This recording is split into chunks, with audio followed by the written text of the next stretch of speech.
আমি চাঁদেরচর দারুল ইসলাম আলিম মাদ্রাসার হোমনা কুমিল্লা দশম শ্রেণীর একজন শিক্ষার্থী।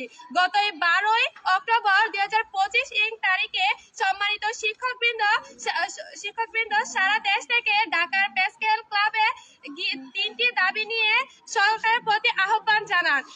শিক্ষকের রুটি রুজি এবং জীবনমানের উন্নয়নের জন্য তারা 20% বাড়ি ভাড়া এবং 20% বাড়ি ভাড়া 1500 টাকা, চিকিৎসা ভাতা এবং শতভাগ বাড়ি ভাড়া উৎসব ভাতা চেয়ে সরকারের প্রতি আহ্বান জানান। কিন্তু পুলিশের কিছু কর্মকর্তা শিক্ষকদের উপর বর্বরিচিত এবং হামলা করেন। এর প্রতিবাদে 13 অক্টোবর আমাদের শিক্ষা প্রতিষ্ঠানে কর্মবিরতি চলছে। আমি একজন শিক্ষার্থী হিসেবে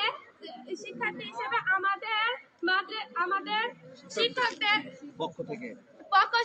পক্ষ থেকে শিক্ষণ শেখানোর কার্যক্রম স্বাভাবিক রাখতে শিক্ষকদের উপর ন্যায্য দাবি পূরণ করে সরকারের প্রতি আহ্বান জানাচ্ছি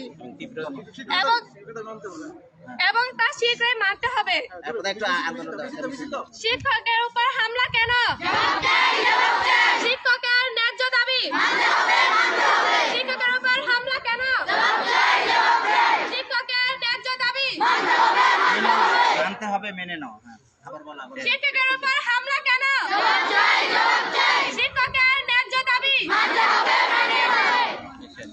ধন্যবাদ সবাইকে।